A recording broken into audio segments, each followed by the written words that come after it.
Kumusta na po kayo mga mahal naming mga taga-subaybay? Sumasa inyo pong muli ang palatuntunang sa liwanag ng katotohanan.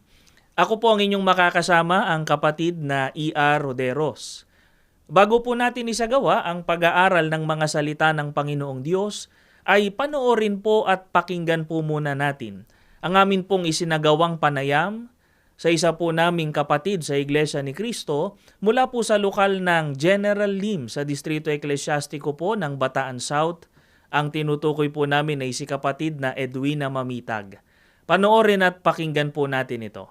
Ako po si kapatid na Edwina Sinsay Mamitag, nakatala sa lokal ng General Lim, Distrito ng Bataan South. Ako po ay isang diakonesa ng aming lokal. Ang dati ko pong religion ay Katoliko din po. Ako po ay kasali sa Rondalia Choir. Kasama po yun sa choir ng simbahan. Saka masigla din po ako pag nagsisimba. Nakakapagbasa pa po ako ng salmo, ang mga binabasa po. Naglilinis lagi ng mga simbahan. Tapos nag-ano po ng mga bata. Yung parang feeding program. Nagpapakain po ng mga bata. Ganun po. Kaya Edwina, bakit po ninyo ginagawa yung mga practices na yun sa dating religion? Kasi po yun po ang nakagisnan ko dahil yung nanay ko po nung araw ay masiglang kaanib din po sa Katoliko. Yung nanay ko po dati nung araw, yung sinasabi pa pong nag-korsilyo, yung parang nagsiseminar, may ganun po kasi sa Katoliko eh. Masiglang kaanib po ang nanay ko po. Kaya nahihikayat po kami sa pagsisimba po. Nung araw po, akala na doon po kami maliligtas eh. Ang Iglesia po ni Cristo ay alam ko na dati kasi po ako po ay bunso. Ngayon yung ate ko pong panganay, iglesia na po siya.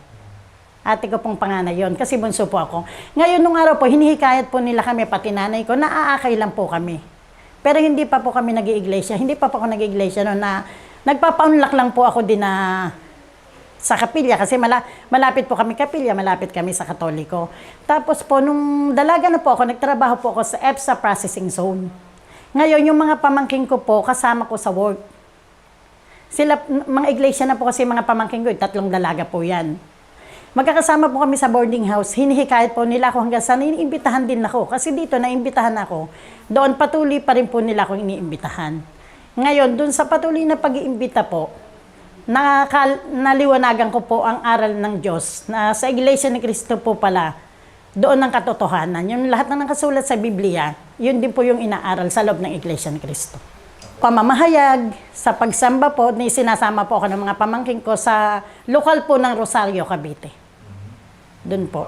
Pero nung una po, hindi po talaga ako nag-iglesia. Talagang nagsaliksik po ako hanggang sa napatunayan ko na po na nasa loob ng iglesia ang tunay, na doon tayo maliligtas. Na ang pumasok sa loob ng iglesia ay siyang maliligtas. Di ba, nagsisiyasa tayo. Narinig ko po na sinabi ng Panginoon sa Kristo, ang sino man pumasok sa kawan ay maliligtas. At ang kawan ay ang Iglesia ni Kristo. Ako po ay nabautismihan noong August 29, 1998 sa New Era, Dasma.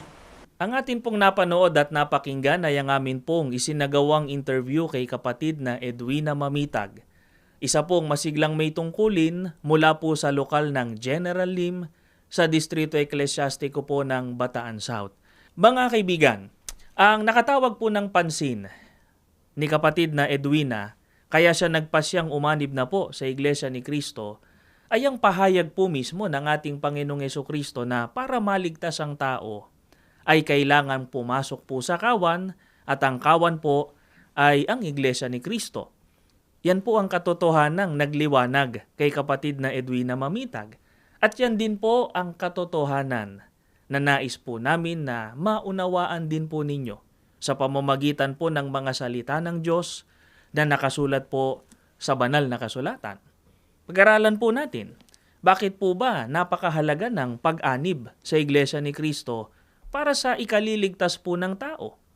Alamin po natin, saan po ba dapat maligtas ang tao?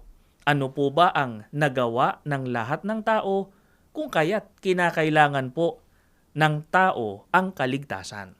Pakinggan natin, ganito po ang mababasa natin dito po sa Roma sa 3:23. Ganito ang pahayag po sa atin. Sapagkat ang lahat ay nangagkasala nga at hindi nangakaabot sa kaluwalhatian ng Diyos. Mga kaibigan, sana napansin po natin, lahat po ng tao ay nangagkasala. Alinsunod nga po sa pahayag ni Apostol Pablo, lahat ay nangagkasala at hindi nangakaabot sa kalwalhatian ng Diyos. Hindi ba totoo po yan?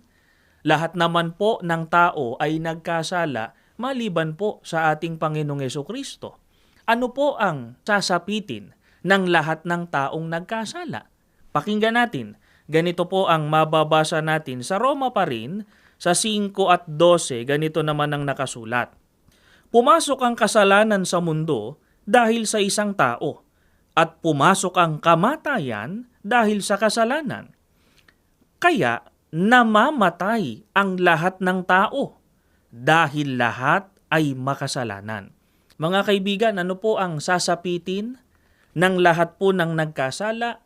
Alinsunod po sa pahayag ni Apostol Pablo, namamatay ang lahat ng tao dahil lahat ay makasalanan. Kamatayan po ang sasapitin ng lahat ng nagkasala. Alin po ang kamatayan na tinutukoy po ng banal na kasulatan na siyang sasapitin po ng lahat ng nagkasala? Ang babasahin po natin ay nakatala naman dito po sa Apokalipsis sa 21:8. Ganito po ang pahayag sa atin ng banal na kasulatan. Pakinggan po natin. 21:8 ng Apokalipsis. Ngunit sa mga duwag at sa mga hindi mananampalataya at sa mga kasuklam-suklam at sa mga mamamatay tao at sa mga mapakiapid at sa mga manggagaway at sa mga mapagsamba sa Diyos-Diyusan at sa lahat ng mga sinungaling, ang kanilang bahagi ay sa dagat-dagatang nagniningas sa apoy at asupre na siyang ikalawang kamatayan. Aling kamatayan po ang sasapitin ng lahat ng nagkasala? Alinsunod po sa pahayag ng Biblia, ang ikalawang kamatayan sa dagat-dagatang apoy. Yan po ang parusa na sasapitin po ng lahat ng nagkasala. At sa parusa po, sa ikalawang kamatayan sa dagat-dagatang apoy, dapat po na maligtas ang tao. E sino po ang nangangailangan ng kaligtasan? Lahat po ng tao, kailangan po ang kaligtasan. Kung bakit lahat ng tao? Sapagkat lahat po ay nagkasala.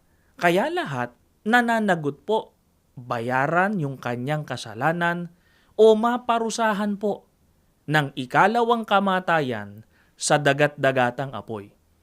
Kaya, mahalagang maunawaan po natin, paano po maliligtas ang tao? May paraan po ba? Meron po.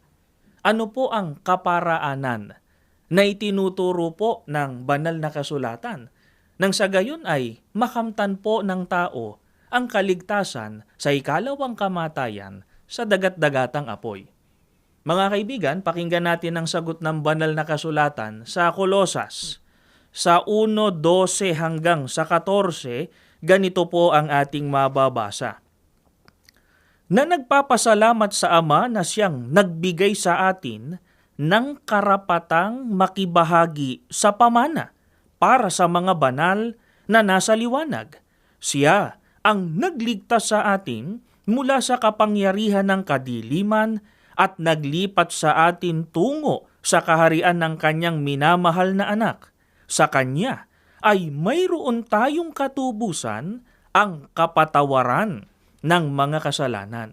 Mga kaibigan, paano po maliligtas ang tao mula sa ikalawang kamatayan? Alinsunod po sa pahayag ni Apostol Pablo, kailangan pong pumasok sa kaharian ng ating Panginoong Hesukristo.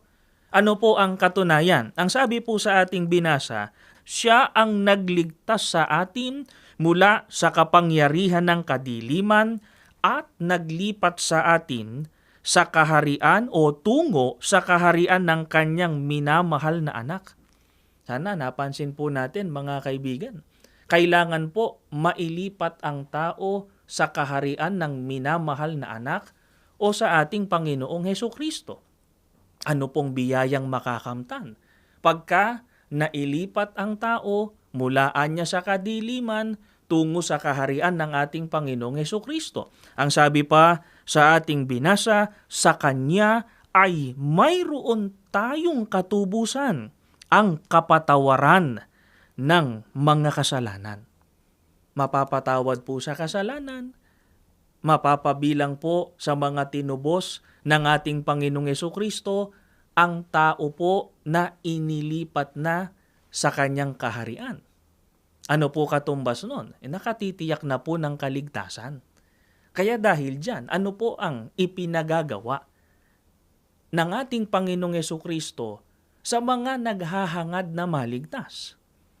Pakinggan ho natin. Ganito naman ang pagtuturo ng Panginoong Jesucristo dito po sa kanyang pahayag sa Juan sa 10 at 9. Sa Revised English Bible, sa wikang Filipino na, ganito po ang nakasulat. Ako ang pintuan. Sino mang pumasok sa loob ng kawan sa pamamagitan ko ay maliligtas. Mga kaibigan, ano po ang ipinagagawa ng ating Panginoong Jesucristo sa sino man na naghahangad na maligtas? Kailangan po na pumasok sa kawan. Sana napansin po ninyo mga kaibigan, ang oportunidad po ay para sa lahat. Lahat po ng tao ay binibigyan ng chance o opportunity ng ating Panginoong Jesucristo na maligtas. Ano lang po ang kailangang gawin? Ang sabi po niya, sino man na pumasok sa kawan, maliligtas. Kailangan lang pong gawin yung tanging paraan na ipinagagawa po ng ating tagapagligtas nang sa gayon, mapabilang po sa kanyang ililigtas o magtatamo ng buhay na walang hanggan. Alin po yung kawan? Na dito po ay dapat pumasok ang tao para maligtas. Pakinggan natin dito po sa Gawa, sa 20 at 28 sa Lamsa Translation, sa wikang Filipino na rin. Ingatan ninyo kung gayon ang inyong sarili at ang buong kawan. Narito'y hinirang kayo ng Espiritu Santo na mga katiwala upang pakanin ang iglesia ni Kristo na binili niya ng kanyang dugo. Mga kaibigan, alin po ang kawan? Ang kawan po ay ang iglesia ni Kristo.